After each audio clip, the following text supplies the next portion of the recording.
क्या भगवान सच में है या फिर भगवान सिर्फ इंसान की बनाई हुई एक कल्पना है? ये सवाल हजारों सालों से लोगों के मन में चलता आ रहा है। अगर कोई कहे कि भगवान है तो लोग पूछते हैं तुम्हें कैसे पता, और अगर कोई कहे कि भगवान नहीं है तो तुरंत सवाल आता है सबूत क्या है। यहीं से शुरू होती है सबसे बड़ी बहस। आज मैं अपने कुछ विचार आपके सामने रख रहा हूँ। जरूरी नहीं कि आप उनसे सहमत हो, आप अपने विचार भी रख सकते हैं, लेकिन एक बार इस सवाल को बिना डर और बिना अंधविश्वास की गहराई से सोचिए। कहा जाता है कि ईश्वर सर्वशक्तिमान है, यानी वह सब कुछ कर सकता है, वह सर्वज्ञ है, यानी उसे सब कुछ पहले से पता है, वह दयालु भी है और पूरी तरह न्याय करने वाला भी। लेकिन यही एक बड़ा सवाल खड़ा हो जाता है, अगर ईश्वर को पहले से पता है कि मैं आगे क्या करने वाला हूँ, तो क्या मेरे पास सच में कोई आजादी बचती है? मान लीजिए मैं रात 2 बजे फ्रिज खोलता हूँ। अब मेरे सामने 2 चीजें रखी हैं, एक तरफ ठंडी रसगुल्ले की प्लेट और दूसरी तरफ पिछले 3 दिन की बची हुई लौकी की सब्जी। अगर भगवान को पहले से पता है कि मैं रसगुल्ला ही खाने वाला हूँ, तो क्या मैं सच में लौकी खा सकता हूँ? अगर मैं लौकी खा लूं तो भगवान का ज्ञान गलत हो जाएगा, और अगर मैं रसगुल्ला ही खाऊंगा क्योंकि उसे पहले से यही पता था, तो फिर मेरा फैसला पहले से तय था, यानी मैं पूरी तरह आजाद नहीं। और सच बताइए, रात 2 बजे कौन इंसान खुशी खुशी लौकी खाता है? लेकिन अगर मैं दोनों में से कुछ भी चुन सकता हूँ, तो फिर भगवान को पहले से कैसे पता चला? और अगर उसे पहले से पता नहीं, तो फिर वह सर्वज्ञ कैसे हुआ? यहीं से वो सवाल शुरू होता है जिसका जवाब आज तक कोई साफ तरीके से नहीं दे पाया। अब इसमें भाग्य का कॉन्सेप्ट जोड़ दीजिए। लगभग हर धर्म में कहा जाता है कि ईश्वर ने सबका भाग्य पहले से लिख दिया है, कौन कहाँ पैदा होगा, कौन क्या करेगा, कौन सफल होगा, कौन बर्बाद होगा। और फिर यही ईश्वर कहता है कि अगर तुम अच्छे काम करोगे तो स्वर्ग मिलेगा और बुरे काम करोगे तो नर्क। अब सवाल यह है, अगर सब कुछ पहले से तय है तो इंसान जिम्मेदार कैसे हुआ? और अगर इंसान जिम्मेदार नहीं है तो उसे सजा या इनाम किस बात का? मान लीजिए ईश्वर ने पहले ही तय कर दिया कि राम रावण को मारेगा, तो क्या राम के पास कोई और विकल्प था? अगर नहीं था तो फिर राम को हीरो क्यों और रावण को विलेन क्यों? दोनों तो बस स्क्रिप्ट निभा रहे थे। अब सोचिए, क्या ऐसा ईश्वर न्यायप्रिय कहलाने के लायक है जो पहले इंसान के भाग्य में गलत काम लिखे और फिर उसी के लिए उसे सजा दे? अगर ईश्वर को मेरे जन्म से पहले ही पता था कि मैं बड़ा होकर सवाल पूछूंगा, तर्क करूंगा, उसके अस्तित्व पर शक करूंगा, तो क्या उसने मुझे सिर्फ नर्क में भेजने के लिए पैदा किया? अगर हाँ, तो ये कैसा न्याय है? और अगर नहीं, तो फिर सजा क्यों? अब एक और बात सोचिए, अगर हम मान लें कि ईश्वर पूरी तरह न्याय करता है, तो इस दुनिया में इंसानी न्याय व्यवस्था की जरूरत ही क्यों पड़ी? हजारों साल से इंसान अदालतें बनाता आ रहा है, कानून बनाता आ रहा है, सिस्टम बनाता आ रहा है। क्यों? क्योंकि उसे ईश्वर के न्याय पर भरोसा नहीं है। अगर भरोसा होता तो अदालतों की क्या जरूरत थी? अगर सच में कोई सर्वशक्तिमान, सर्वज्ञ, न्यायप्रिय ईश्वर होता, तो इस दुनिया में इतना अत्याचार क्यों होता? इतनी हिंसा क्यों होती? इतनी मासूम जानें क्यों जाती? इस धरती पर पत्ता भी भगवान की मर्जी के बिना नहीं हिलता, ऐसा कहा जाता है। तो क्या जो ईमानदार होते हैं उनके साथ हमेशा कुछ न कुछ बुरा ही होता है? फिर कहा जाता है कि भगवान भले लोगों की परीक्षा लेते हैं, या फिर ये पिछले जन्म का पाप है। कैसी नासमझी भरी बातें लगती है ये सब। अगर किसी व्यक्ति ने गलत कर्म किए हैं तो उसकी सजा उसे इसी जन्म में मिलनी चाहिए। लोग कहते हैं भगवान की यहाँ देर है अंधेर नहीं, लेकिन आजकल जो समाज में हो रहा है, क्या सच में लगता है कि ये सब भगवान कर रहा है? मुझे तो लगता है कि भगवान और कर्मफल के नाम पर कुछ लोगों ने गलत व्यवस्था बना रखी है और लोगों का दिमाग इस तरह से मैनिपुलेट किया गया है कि वे ये बात समझ ही नहीं पा रहे। जो लोग भगवान को ज्यादा महत्व नहीं देते, वही लोग ज्यादा विकसित है और ज्यादा बुद्धिमान भी। क्या 3 साल के बच्चों का दुष्कर्म भगवान करता है? क्या मासूमों को सजा भगवान देता है? क्या जो बेईमान है भगवान उनकी मदद करता है उन्नति करने में? क्या जो समाज में ऊंच नीच की दीवार है वो भगवान ने बनाई है? अब जरा एक सच्ची जिंदगी की कहानी सुनिए। एक आदमी था, नाम मान लीजिए रामू। कोई बड़ा आदमी नहीं, कोई नेता नहीं, कोई बाबा नहीं, एक साधारण मजदूर। रामू ने कभी रिश्वत नहीं दी, कभी झूठ नहीं बोला, कभी किसी का हक नहीं मारा। सुबह 5 बजे उठता, मंदिर जाता, भगवान के आगे हाथ जोड़कर बस एक ही बात कहता, हे भगवान मेरे बच्चों को सुखी रखना। लेकिन हुआ क्या, उसका बेटा 5 साल का था। एक दिन स्कूल जाते वक्त ट्रक में कुचल दिया। ड्राइवर शराबी था, पैसे देकर छूट गया। रामू कोर्ट गया, तारीख पर तारीख मिली, 10 साल केस चला। अंत में फैसला आया, सबूत नहीं, बेटा मर गया, इंसाफ मर गया। लेकिन भगवान चुप रहा। लोग आए और बोले भगवान की मर्जी थी, पिछले जन्म का कर्म होगा। भगवान ने परीक्षा ली है। कौन सी परीक्षा? किस जुर्म की सजा? 5 साल के बच्चे ने क्या पाप किया था? लोग कहते हैं भगवान भले लोगों की परीक्षा लेते हैं। तो सवाल यह है कि भगवान कमजोर है जो हमेशा अच्छों की ही परीक्षा लेते हैं? दुष्कर्म करने वालों की परीक्षा क्यों नहीं? भ्रष्टाचारियों की परीक्षा क्यों नहीं? मासूम बच्चों की ही कुर्बानी क्यों? 3 साल की बच्ची के साथ दुष्कर्म हुआ। क्या वह भगवान की योजना थी? क्या वह भी लीला थी? अगर पत्ता भी भगवान की मर्जी से हिलता है तो उस बच्ची के कपड़े किसने उतारे? भगवान के नाम पर एक व्यवस्था खड़ी की गई है जिसमें दुख को कर्म कहा जाता है और अन्याय को परीक्षा, ताकि सवाल कोई न पूछे, ताकि शोषण चलता रहे, ताकि गरीब चुप रहे और अमीर सुरक्षित रहे। जो देश, जो समाज, जो इंसान भगवान पर कम निर्भर है, वही ज्यादा विकसित है। क्यों? क्योंकि वहां इंसाफ भगवान नहीं देता, कानून देता है। वहां बलात्कारी को पिछले जन्म से नहीं, इसी जन्म में सजा मिलती है। अगर भगवान सच में होता तो अच्छे आदमी को पूरी जिंदगी रोना नहीं पड़ता। अगर भगवान सच में होता तो मासूमों को कब्र में नहीं जाना पड़ता। शायद सच ये नहीं है कि भगवान नहीं होते, सच ये है कि अगर होते भी हैं तो इस दुनिया में उनका कोई रोल नहीं। दार्शनिकों ने इसे बहुत साफ शब्दों में कहा है, अगर ईश्वर बुराई को रोकना चाहता है लेकिन रोक नहीं सकता तो वह शक्तिशाली नहीं। अगर रोक सकता है लेकिन रोकता नहीं तो वह दयालु नहीं है। और अगर रोक सकता है और रोकना भी चाहता है तो फिर बुराई है क्यों?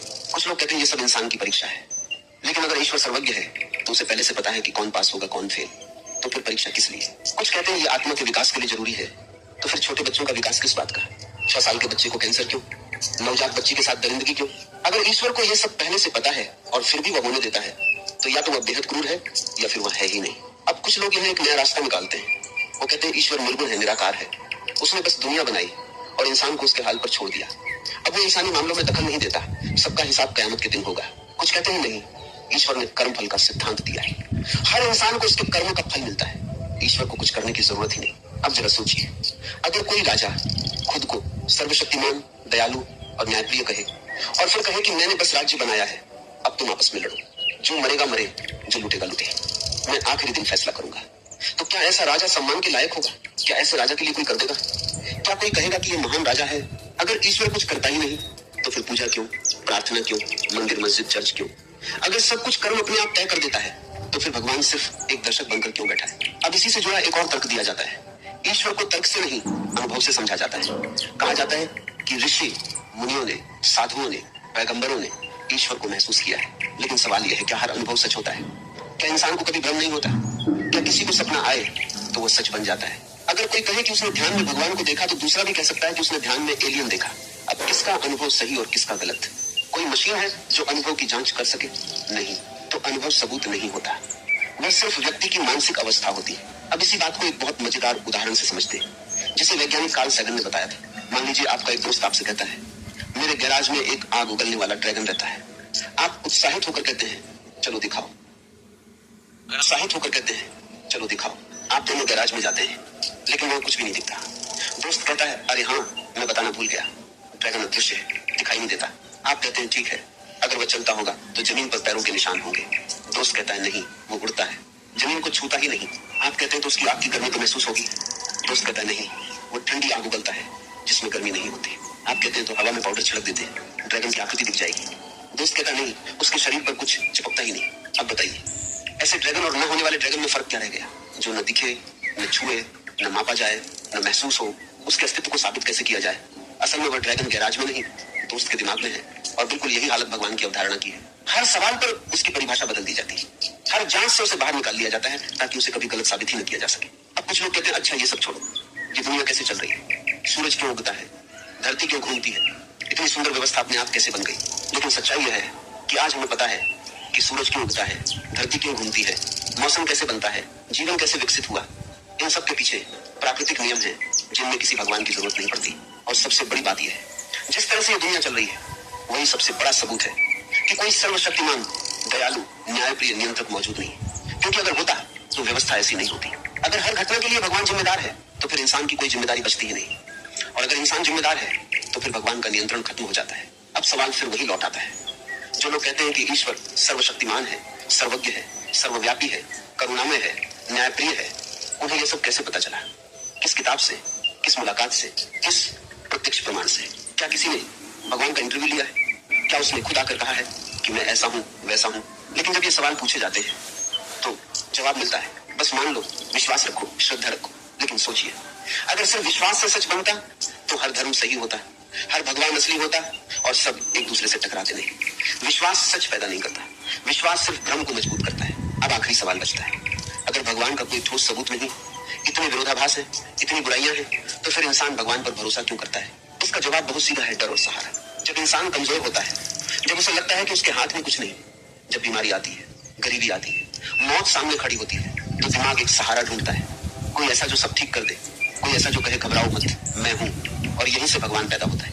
असल में भगवान नहीं, बल्कि भगवान का आइडिया पैदा होता है। फिर ये आइडिया धीरे धीरे सिस्टम बन जाता है, धर्म बनता है, रीति रिवाज बनते हैं, गुरु, मौलवी, पादरी, बाबा पैदा होते हैं। और फिर डर को बिजनेस में बदल दिया जाता है। कहा जाता है डरो, नहीं तो नर्क मिलेगा, मानो तो स्वर्ग मिलेगा, चढ़ावा दो, दुआ कबूल होगी, न मानो तो विपत्ति आएगी। और सबसे खतरनाक बात यह होती है, इंसान को उसकी जिम्मेदारी से मुक्त कर दिया जाता है। जो अच्छा हुआ भगवान की कृपा, जो बुरा हुआ भगवान की मर्जी। यानी इंसान ने सोचना ही बंद कर दिया। लेकिन सच्चाई यह है, अगर दुनिया में कुछ बदल सकता है तो वह इंसान के कर्म से बदलेगा, किसी आसमानी ताकत से नहीं। अगर भूख मिटेगी तो इंसान के काम से मिटेगी, अगर अन्याय रुकेगा तो इंसान के खड़े होने से रुकेगा, अगर बीमारी का इलाज मिलेगा तो इंसान की खोज से मिलेगा, किसी चमत्कार से नहीं। इतिहास उठाकर देख लीजिए, बिजली भगवान ने नहीं दी, वैक्सीन भगवान ने नहीं बनाई, कानून भगवान ने नहीं बनाई, अधिकार भगवान ने नहीं दिए, ये सब इंसान ने खुद हासिल किए।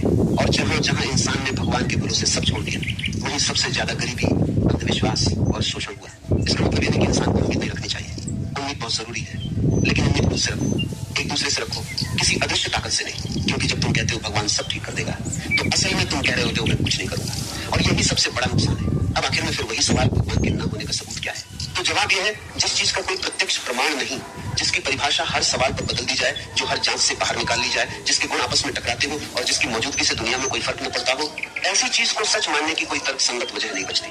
इसलिए सवाल ये नहीं होना चाहिए कि भगवान के न होने का सबूत क्या है, सही सवाल ये होना चाहिए कि भगवान के होने का सबूत क्या है। और जब तक वो सबूत सामने नहीं आता तब तक सच यही है कि इंसान अपनी किस्मत का खुद जिम्मेदार है, अपने फैसलों का खुद मालिक है और अपने समाज का खुद निर्माता है। डर के सहारे नहीं, समझ के सहारे जियो, श्रद्धा नहीं, तब के रास्ते चलो। क्योंकि जब इंसान सोचता है तभी समाज बदलता है, और शायद यही सबसे सच्चा धर्म है। आज